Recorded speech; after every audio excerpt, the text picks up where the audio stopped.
Good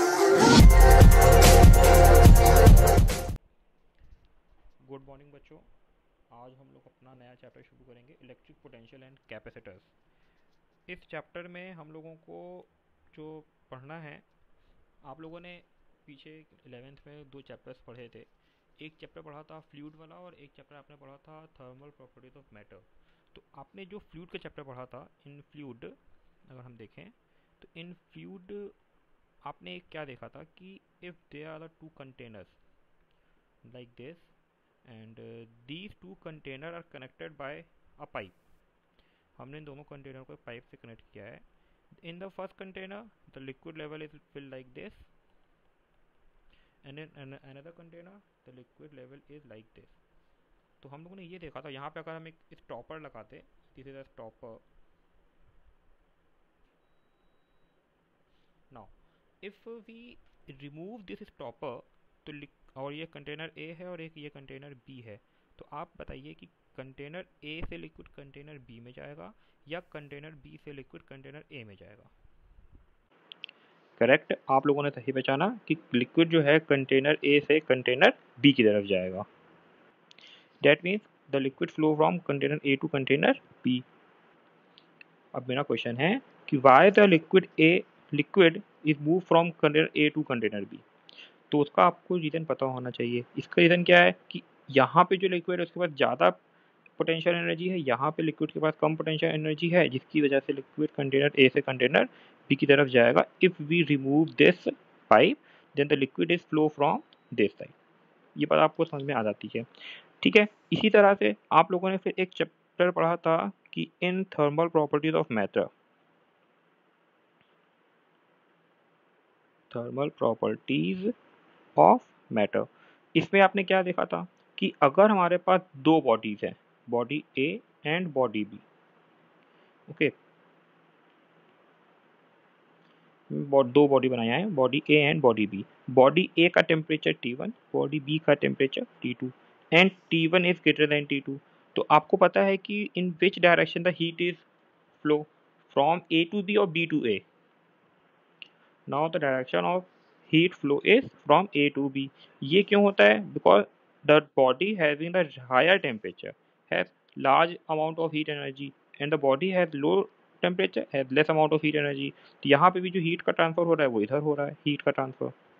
तो आपने इन दोनों चैप्टर में ये देखा कि liquid high potential energy to low potential energy जा रही है, heat high temperature to low temperature जा रहा है। एज इट इज अगर हम लोग इलेक्ट्रिक फील्ड की बात करें, इलेक्ट्रिक चार्ज की बात करें, तो आपने ये पढ़ा है कि अगर हमारे पास कोई इलेक्ट्रिक फील्ड है E and we place a positive charge in this field, what happen, ये किस में जाता है? अलोंग दी फील्ड और अपोजिट टू दी फील्ड। सोचिए, yes, this charge will move toward the field. तो ये चार्ज जो है हमारे टूवर्ड दी फील्ड मूव होने लगता है। तो अगर ये टूवर्ड दी फील्ड जा रहा है तो जो हम लोगों ने प्रीवियस एनालॉजी देखी कि अगर लिक्विड ए टू बी जा रहा है, that means the potential energy of liquid in container A is greater than the potential energy of liquid in container B. जैसे हम लोगों ने हीट में देखा कि heat in temperature of body A is greater than temperature of body 2, so that the heat is transferred from T1 to T2।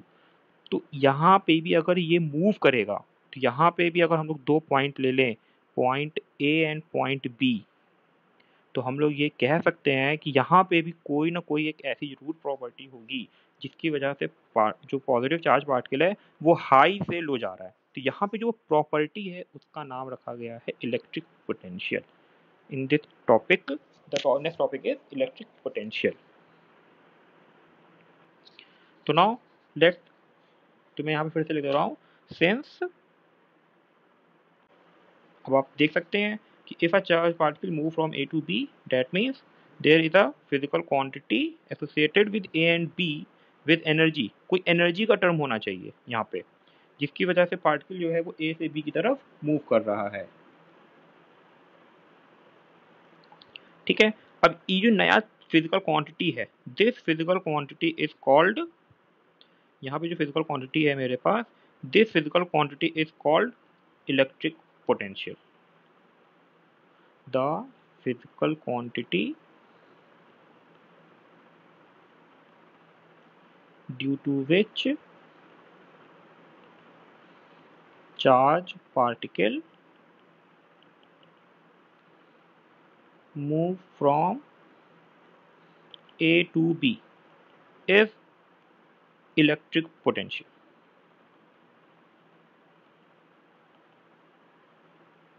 और हम लोगों का यही वाला टॉपिक है जो हमको पढ़ना है. Now the next topic is electric potential जो हम पढ़ने जा रहे हैं. तो now the topic is electric potential. Suppose this is a plus Q charge and this is fix charge. ये फिक्स चार्ज है, ये मूवेबल चार्ज नहीं है, ये फिक्स है यहाँ पे. अब हम यहाँ से अगर एक लाइन ड्रॉ करें और ये जो पॉइंट हमने यहाँ बनाया है लास्ट पॉइंट एकदम, ये जो पॉइंट है ये इन्फिनिटी का पॉइंट है. इन्फिनिटी का मतलब जान रहे हैं, बहुत ज़्यादा दूर, बहुत ज़्यादा दूर है. ठीक है, तो क्या इस कैपिटल क्यू की वजह से इन्फिनिटी पे कोई इफेक्ट पड़ेगा? तो आंसर आएगा नहीं. There is no effect of Q eight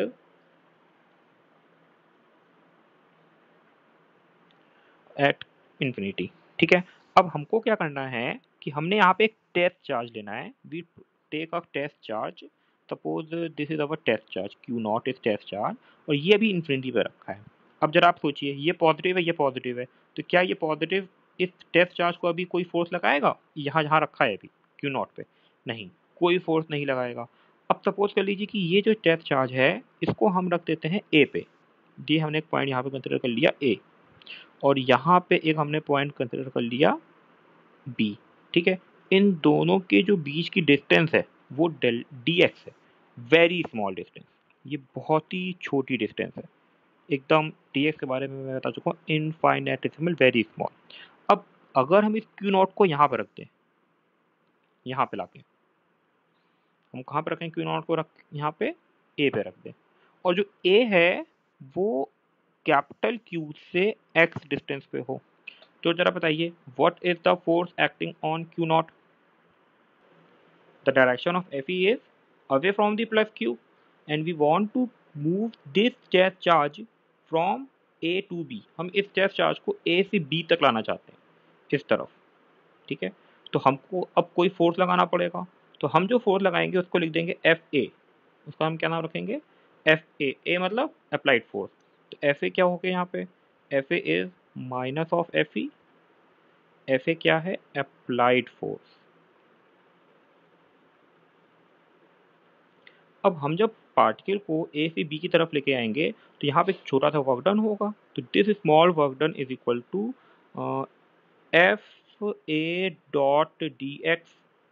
क्या होगा? F A dot D X. F A क्यों होगा? Applied force. डी एक्स क्या है? डिस्प्लेसमेंट. तो यहाँ पे हम लोग देख रहे हैं कि एफ ए और डी एक्स दोनों सेम डायरेक्शन में है, तो F A D x cos zero हो गया. तो यहाँ पे आ जाएगा F A into D x. But what is the value of F A? F A is minus of F ई. तो यहाँ आ गया minus F E D x. अब एफ ई की जगह पे एफ ई की वैल्यू पुट कर दें हम लोग, तो यहाँ पे आ जाएगा एफ ई की वैल्यू हो गई हमारे पास D W is equal to minus K capital Q Q naught upon X square D X. तो this is our equation number 2. This is the work done in moving from A to B. अब हम क्या करेंगे कि infinity से एक test charge को लेके आएंगे इस कैपिटल क्यू के इलेक्ट्रिक फील्ड के अंदर, और वो जो डिस्टेंस होगी कहाँ रखेंगे लाके, वो हमको ध्यान देना है. जरा देखिए, हम क्या करेंगे कि यहाँ पे एक डिस्टेंस कंसिडर कर रहा हूँ मैं, पॉइंट पी. यहाँ पॉइंट पी हम यहाँ ले लेते हैं. चलो, this is the point P. Okay, and this point P is at a distance of R from plus Q. तो now work done in bringing the positive test charge from infinity to p is the integration dw is equal to integration minus small k capital Q q naught upon X square D x. ये equation number 2 है पूरा का पूरा. ठीक है, इसमें से minus K Q Q not बाहर हो जाएगा, minus K Q Q naught is outside the bracket, integration minus 1 upon X square D x. अब यहाँ पे इंटीग्रेशन देखो, 0 से W, यहाँ पे कहाँ कहाँ ला रहे हैं, इन्फिनिटी से P तक। तो इन्फिनिटी की जो डिस्टेंस है वो इन्फिनिटी है, P की जो डिस्टेंस है कैपिटल Q से वो स्मॉल r है। तो इंटीग्रेशन हो जाएगा कैपिटल Q से सॉरी हाँ इन्फिनिटी टू r। अब आगे काम करेंगे। अब यहाँ पे इंटीग्रेशन कैसे लगाएं, एक चीज़ और, ये मैंने यहाँ नहीं रखा, बाहर चला गया है। अब इंटीग्रेशन को सॉल्व कैसे करें, इंटीग्रेशन को सॉल्व करने का तरीका हम यहाँ लिख दे रहे हैं, 1/x² dx is equal to, ये होता है 1 माइनस 1/x। ये याद रखना है कि इंटीग्रेशन ऑफ 1/x² dx जो है वो -1/x आता है। ये कैसे आता है, ये कैसे आता है ये मैं आपको अभी बता दूंगा कुछ देर में। अब वैल्यू रख देते हैं, minus K Q naught integration -1/x infinity to r। इसको सॉल्व करके देखते हैं क्या आएगा, ये w हो गया यहाँ पे। अब ये माइनस और ये माइनस प्लस के कैपिटल क्यू नॉट, वैल्यू रखते हैं 1/r माइनस 1/इन्फिनिटी। जो ये 1/इन्फिनिटी है ये 0 हो जाएगा। तो फॉर्मूला आया K Q naught upon R. This is the value of the work done when in coming the q naught from infinity to point P. Now the formula in coming the bringing the test charge from infinity to P is capital K capital Q naught upon x। This is a formula, ये हमारा यहाँ पे formula है के, अच्छा are लिखा है sorry, तो यहाँ पे आर लिख देते हैं R. This is our formula. अब जो पोटेंशियल की डेफिनेशन है वो हम देंगे यहाँ पे, इलेक्ट्रिक पोटेंशियल की डेफिनेशन, इलेक्ट्रिक पोटेंशियल। तो ये मैं आपको डेफिनेशन दे रहा हूँ, आप लिखेंगे पोटेंशियल की डेफिनेशन, लिखिए। तो let's the definition of electric potential, इसको आप लोग लिख लीजिए, मैं बोल दे रहा हूँ। Now this is the definition, the electric potential at any point in an electric field is equal to the work done against the electric force in moving a unit positive charge from outside the electric field at that point। अब ये जो definition है इसको हम लोग लिखेंगे mathematical term में, तो V इज इक्वल टू आएगा हमारे पास W अपॉन क्यू नॉट। ये हमारा डेफिनेशन हो गया, W upon Q naught, where V is called electric potential. V जो है वो इलेक्ट्रिक पोटेंशियल को रिप्रेजेंट कर रहा होता है, W work done in bringing test charge, in bringing charge, और Q नॉट वही चार्ज जिसके बारे में यहाँ पे बात की जा रही है। ठीक है, तो अगर हम लोग, ये हमारी डेफिनेशन हो गई। अब इसकी अगर हम लोग यूनिट की बात करें तो यूनिट कितना आएगा इसका, देखें हम लोग, unit of electric potential.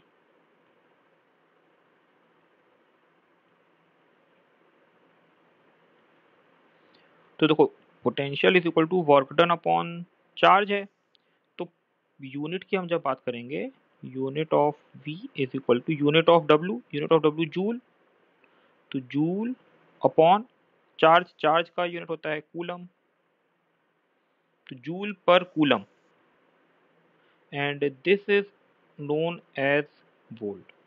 The next point is the electric potential is scalar quantity, electric potential is scalar quantity।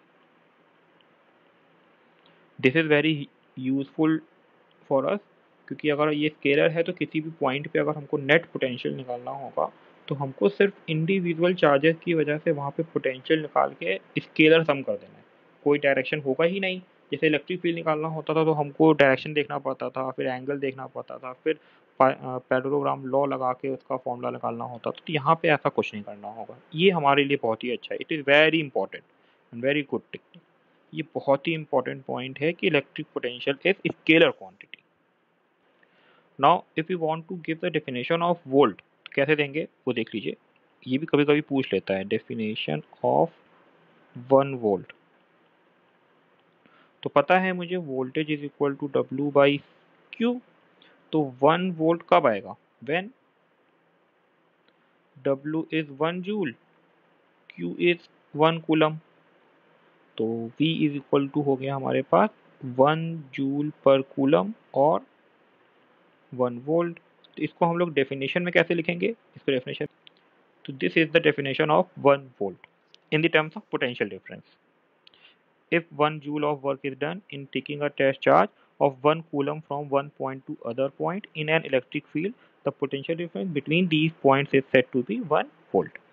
अब अगर हमको इसको इन्फिनिटी से लेके आने में अगर डिफाइन करना हो तो उसको हम ऐसे डिफाइन करते हैं, क्या होगी definition, if 1 joule of work is done in bringing a test charge of 1 coulomb from infinity to a point in the field, the the potential at that point is 1 volt. यहाँ पे field का मतलब electric field है, ये याद रखिएगा। तो हमने क्या बताया अभी कि अगर हमारे पास पोटेंशियल का जो फॉर्मूला आ रहा था उसे हम देखेंगे तो उस पोटेंशियल के फॉर्मूले में जो इन्फिनिटी पे हमने वर्क डन कंसीडर किया था दैट इज 0, तो ये यूनिक इसीलिए यहाँ पे नहीं है, तो इसको लिखेंगे the potential, this is the important point जो हमको याद रखना है हमेशा। अब next, potential due to point charge, potential due to point charge. मैंने आपको बताया था कि if there is a positive charge plus Q, fix charge है, इससे एक पॉइंट हम यहाँ कंसिडर कर लें P, और ये हमारे पास इन्फिनिटी है ही है, यहाँ पे हमारे पास एक टेस्ट चार्ज Q नॉट रखा गया है। This point P is at a distance of R from plus Q। तो ये जो इन्फिनिटी से इस Q नॉट को लाने में जो वर्क डन करना पड़ेगा यहाँ तक, वो हमने आपको बताया है।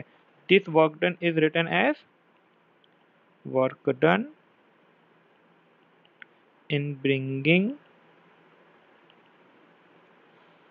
Q naught from infinity to P if, हमने पीछे बताया था कि capital Q naught upon R। तो नाउ जो पोटेंशियल की डेफिनेशन देखें अगर, तो वो है W अपॉन Q नॉट, तो यहाँ से W की वैल्यू रख दें के Q naught upon R divided by Q not, तो यहाँ पे कुछ कैंसिल हो जाएगा Q नॉट से Q नॉट, तो क्या बचेगा V इज इक्वल टू के Q अपॉन R। ये हमारा फॉर्मूला आ गया potential due to point charge. ठीक है, तो यहाँ पे अगर हम लोग देखें तो जो V इज इक्वल टू के Q अपॉन R है, तो इससे ये समझ में आ रहा है the potential is inversely proportional to R। अगर ये इनवर्सली प्रोपोर्शनल टू R है तो यहाँ पे अगर हम एक ग्राफ प्लॉट करें पोटेंशियल वर्सेस R का, तो वो कुछ इस तरह से बनेगा। अब बच्चों को जो कंफ्यूजन आता है वो ये आता है कि सर इलेक्ट्रिक फील्ड का भी तो ग्राफ ऐसा ही बनता है, क्योंकि इलेक्ट्रिक फील्ड पॉइंट चार्ज की वजह से आता है 1/r² के inversely proportional, electric field is inversely proportional to R² होता है, और पोटेंशियल जो है पॉइंट चार्ज की वजह से 1/r होता है, तो ग्राफ तो दोनों का एक ही जैसा बनेगा। तो हमारा आंसर है नहीं, दोनों का ग्राफ एक जैसा नहीं बनता है। यहाँ पे हमको थोड़ा सा डिफरेंस क्रिएट करना होता है। डिफरेंस कैसे होता है ये हम बता देते हैं, अभी देख लीजिए। यही एग्जाम में हमारे पूछता है कि एक ही ग्राफ पे आपको दोनों बनाना होता है, तो कैसे बनाते हैं देख लीजिए।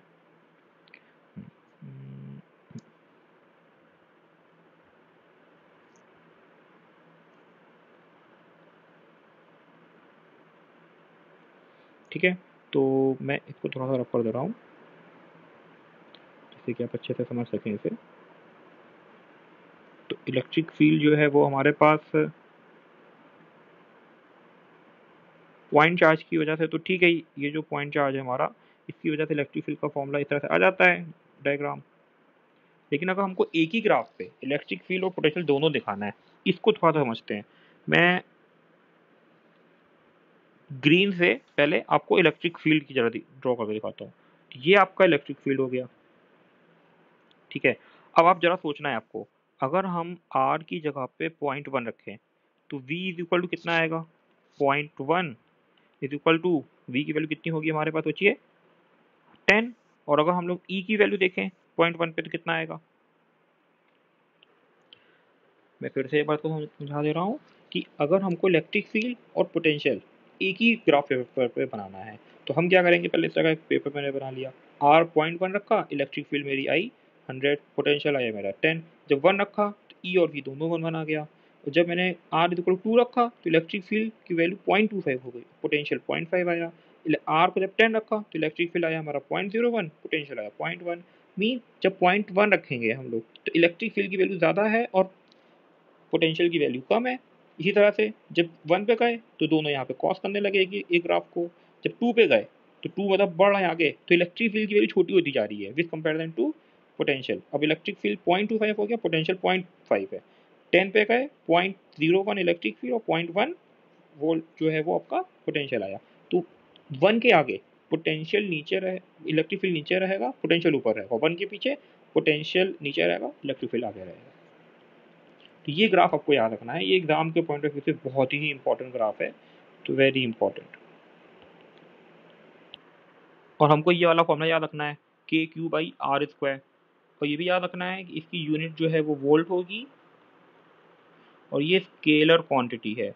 स्केलर क्वांटिटी होने से फ़ायदा क्या है कि हम किसी भी पॉइंट पे अगर इलेक्ट्रिक फील्ड पोटेंशियल निकालना होगा तो डायरेक्शन लेने की ज़रूरत नहीं पड़ेगी, सिर्फ वैल्यू रख देंगे, हमारा उस पॉइंट पे आंसर आ जाएगा।